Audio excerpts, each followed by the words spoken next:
auction house. The Velcro's auction house floated in the void between star systems, a massive station where the galaxy's traders came to buy and sell the rarest goods. Its halls glittered with precious metals and hummed with the chatter of 1,000 species. Today something unusual was on the block. A human stood in the center of the auction floor. His name was Marcus Chin and he looked remarkably ordinary. Average height, dark hair going gray at the temples, wearing a simple gray jumpsuit that had seen better days.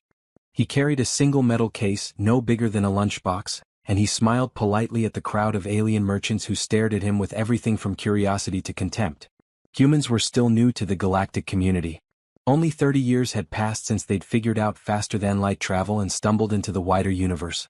Most species had been traveling the stars for thousands of years. Humans were the newcomers, the primitives, the ones who still used chemical rockets when everyone else had mastered gravity manipulation.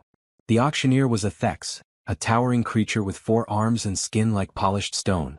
She gestured at Marcus with one appendage while consulting her data pad with another. Lot 773, she announced in the universal trade language. One human-made device. Class unknown. Function unknown. Starting bid is 10,000 credits. The crowd murmured. 10,000 was nothing at an auction like this. Some of the items here sold for billions. A Xyloth merchant raised one of his tentacles. What does it do? Marcus stepped forward. It manipulates dark matter. The murmuring stopped. Then someone laughed. Then someone else. Within seconds, half the auction house was clicking, chirping, or rumbling with amusement. Dark matter was the ghost of the universe. It made up most of the mass in the galaxy, but no one could touch it, see it, or use it. For 10,000 years, the smartest minds in known space had tried to interact with dark matter. They'd all failed. It simply existed, invisible and untouchable, affecting gravity but nothing else. The idea that humans who'd barely left their own solar system a generation ago had somehow cracked a problem that stumped civilizations millions of years old? It was absurd. Proof, demanded a Corvix trader, her scales rattling with skepticism. Show us proof or stop wasting our time. Marcus nodded. He'd expected this. He set the metal case on the auction platform and opened it carefully. Inside was a device that looked disappointingly simple.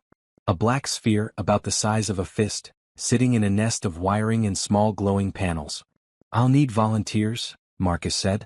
Anyone willing to scan this area with standard gravitational sensors? 3 different merchants stepped forward, each pulling out handheld scanners. These were common tools used for everything from mining to navigation. They measured gravity fields, mass distribution, all the basic properties of space.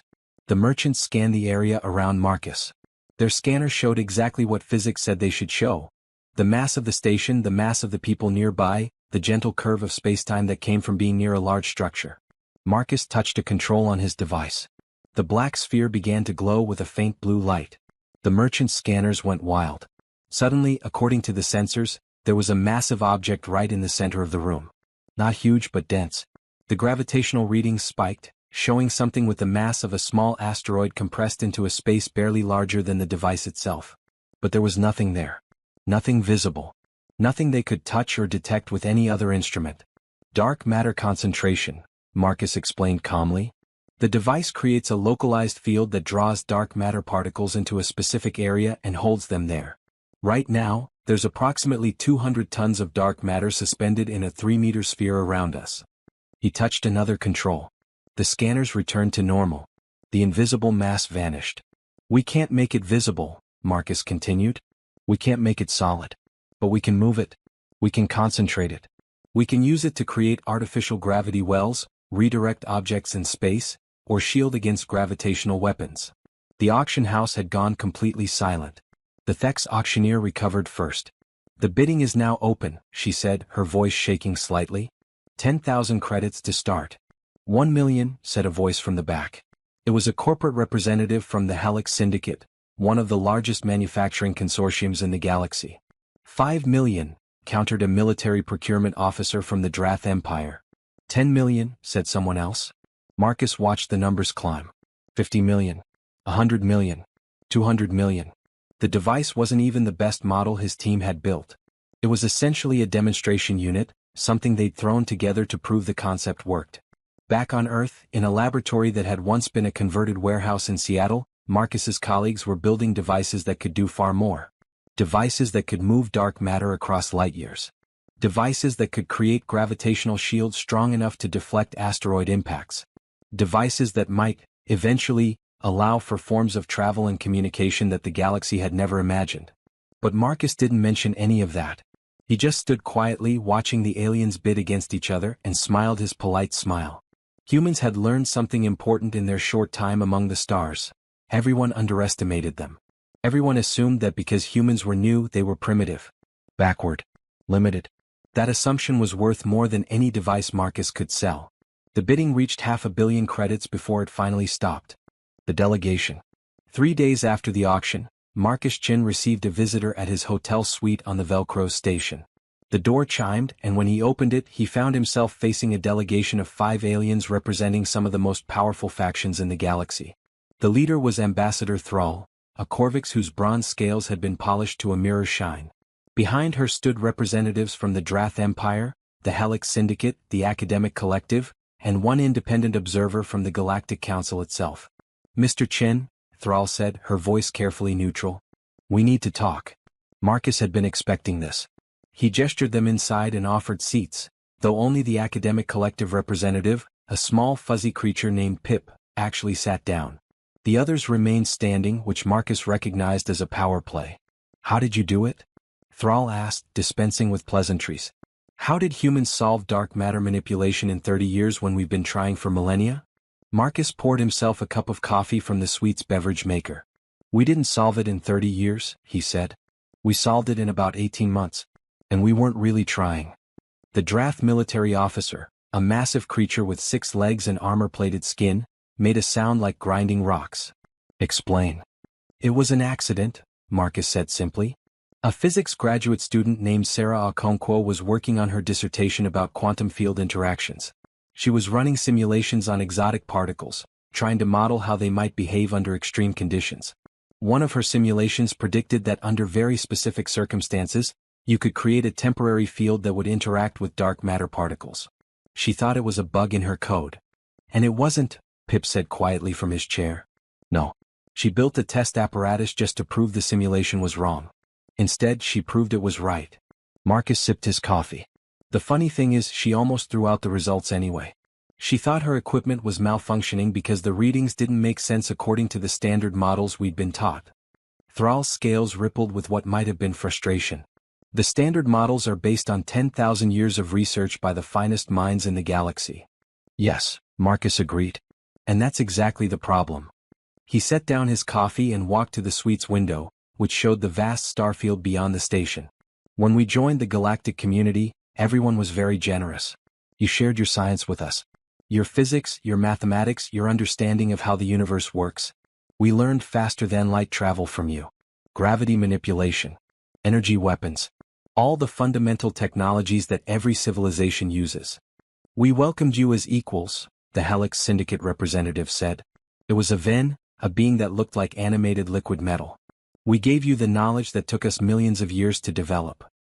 "And we're grateful," Marcus said. "But here's what happened. When you gave us your science, you also gave us your assumptions. Your frameworks. Your ways of thinking about problems. And those assumptions were based on how your species perceive the universe." He turned back to face them. "Humans perceive reality differently than you do. We evolved on a planet with different conditions, different challenges. Our brains literally work in different ways. When Sarah was running her simulations, she made what you would call a mathematical error. She used a function that doesn't exist in standard galactic physics notation. An error that somehow produced correct results?" The Drath officer sounded skeptical. "Not an error," Pip interjected, his large eyes blinking thoughtfully. "A different approach. Yes, I see it now. You weren't constrained by the conventional wisdom because you didn't fully trust it yet." Marcus nodded. "Exactly. We learned your science, but we didn't internalize all your assumptions about what was possible and what wasn't. We were still thinking like outsiders. Like newcomers who didn't know any better." Thrall stepped closer. "You're saying that your ignorance was an advantage?" "In this case, yes." Marcus allowed himself a small smile. "Sometimes the person who doesn't know something can't be done is the person who goes ahead and does it." There was a long silence. Marcus could see the aliens processing this, their various forms of body language suggesting different emotional states. Some seemed angry. Some seemed thoughtful. The Venn representative simply rippled in a way that was impossible to interpret. "The device you sold," Thrall finally said. "How many more do you have?" "That's classified." "Can you make them in large quantities?" "That's also classified." The Drath officer took a heavy step forward. Humanity has stumbled onto something that could shift the balance of power in the entire galaxy. Dark matter manipulation could revolutionize warfare, construction, resource extraction, transportation. Every major faction will want this technology, and many will be willing to take it by force if necessary. Marcus met the officer's gaze without flinching. "Is that a threat?" "It's a warning," Thrall said quickly, shooting the officer a sharp look. "Mr. Chin, you must understand the position this puts us in. The Galactic Council has maintained peace for thousands of years through carefully balanced power. If one species suddenly gains a significant technological advantage..." "We're aware of the implications," Marcus interrupted. "We're also aware that humanity is small, relatively weak, and surrounded by civilizations that could crush us if they chose to. We're not stupid, Ambassador. We're not going to start a war we can't win." "Then what will you do?" Pip asked. Marcus walked back to his coffee. "We're going to be very, very careful. We're going to license the technology slowly, to multiple factions, making sure no one gains too much of an advantage. We're going to build relationships, establish treaties, and make ourselves useful enough that attacking us would be more costly than cooperating with us." He took another sip. "And we're going to keep researching. Because if we could stumble onto dark matter manipulation by accident, what else might we discover that you've missed? What other assumptions in galactic science might be wrong?" The implications hung in the air like a physical weight. Thrall's scales shifted to a darker bronze, a sign of deep thought in her species. "You're making yourselves indispensable." "We're making ourselves partners," Marcus corrected. "Humanity doesn't want to conquer the galaxy, Ambassador. We just want to survive in it. And we've learned that the best way to survive is to be more valuable alive than dead." The delegation exchanged glances. The laboratory. 6 months after the Velcro's auction, the galaxy had changed in subtle but undeniable ways. Dark matter technology hadn't flooded the market. Instead, humanity had done exactly what Marcus Chin promised. They licensed the basic technology to 5 different factions under strict agreements, ensuring that no single power could monopolize it. The devices were expensive, limited in production, and came with human technicians who supervised their use. It was a careful dance, and so far humanity was performing it flawlessly. But in a converted mining facility on Titan, one of Saturn's moons, something far more significant was happening. Dr. Sarah Okonkwo stood in front of a massive assembly that looked nothing like the simple device Marcus had sold at the auction. This machine filled an entire chamber carved into Titan's icy surface. Crystalline structures networked through superconducting cables. Quantum processors hummed with barely contained energy. At the center, suspended in a magnetic field, floated a sphere of perfectly black material that seemed to absorb all light that touched it. "Status check," Sarah said into her headset. Voices responded from various stations around the chamber. The team was small, only 15 people, but each one had been carefully selected. Some were human. Others were aliens who'd chosen to work with humanity rather than their own governments. A Thex engineer. 2 Corvix mathematicians who'd been censored by their own academic collective for proposing theories that contradicted established doctrine. A Venn physicist who'd lost her position for asking too many uncomfortable questions. Humanity had discovered something interesting about galactic civilization. It produced brilliant misfits just like Earth did. People whose ideas didn't fit the accepted frameworks. Scientists who'd been pushed aside for challenging conventional wisdom. Those were the people Sarah wanted on her team. "Gravitational sensors are calibrated," reported Gene Park, Sarah's second-in-command. "We're reading baseline dark matter distribution throughout the chamber. Quantum field generators are stable," added Crix, one of the Corvix mathematicians. His voice still carried traces of excitement. Back home, he would have been conducting routine calculations for a minor research institution. Here he was helping push the boundaries of physics itself. Sarah pulled up the holographic display showing their target. It was a region of space approximately 2 light-years away, an empty void between star systems. Nothing important, nothing inhabited. Just empty space that happened to have a slightly higher dark matter concentration than normal. "We're attempting something that's never been done before," Sarah said to her team. "The devices we've been selling can manipulate dark matter locally, within a few meters or maybe a few kilometers. What we're trying today is different. We're going to touch dark matter across interstellar distances." She paused, looking at the faces around her. Some excited, some nervous, all focused. If this works, it changes everything. If it doesn't work, we've learned something valuable and we try again. Either way, we're making history. Everyone ready? A chorus of confirmations came back. Beginning activation sequence, Sarah said. The black sphere at the center of the chamber began to pulse with that same faint blue light Marcus had demonstrated. But this was different. The light grew brighter, more intense, and the air itself seemed to thicken with invisible pressure. The quantum processors roared to life, their calculations creating cascading fields that spread outward from the sphere. Sarah watched the readings carefully. They were generating a directed beam of exotic particles, a stream of quantum information that would travel faster than light through the dark matter substrate of spacetime itself. We're establishing resonance, Crix announced, his voice tight with concentration. The field is propagating outward. Sarah's screen showed the beam reaching out into space, invisible to conventional sensors but clearly visible to their specialized equipment. It passed Mars in microseconds, Jupiter in heartbeats. It left the solar system entirely, still spreading outward, still maintaining coherence. 1 light year, Jean called out. Still stable. The beam continued. It was touching dark matter particles across an impossible distance, creating a cascade effect where each particle influenced the next in a carefully controlled pattern. 1.5 light years. Field integrity at 97%. Sarah held her breath. They'd done the math 100 times. The simulations all said this should work. But theory and reality didn't always agree, especially when you were trying something no one had ever attempted. 2 light years, Jean said. We've reached the target coordinates. Initiating concentration protocol, Sarah commanded. The sphere pulsed brighter. Through their sensors, Sarah could see what was happening 2 light years away. Dark matter particles were being drawn together, pulled from across a vast region of space and concentrated into a specific point. An artificial gravity well was forming in the middle of nowhere, created by the invisible substance that made up most of the universe. It's working, Crix whispered. Stars above, it's actually working. For 5 minutes they held the field stable. They created a gravitational anomaly in empty space, strong enough that if any ship happened to pass through that region, their sensors would detect something impossible.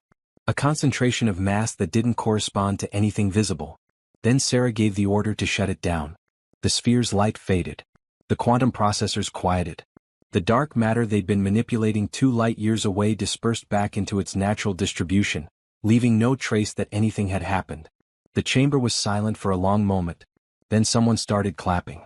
Others joined in. Within seconds, the entire team was celebrating, hugging each other, laughing with the pure joy of discovery.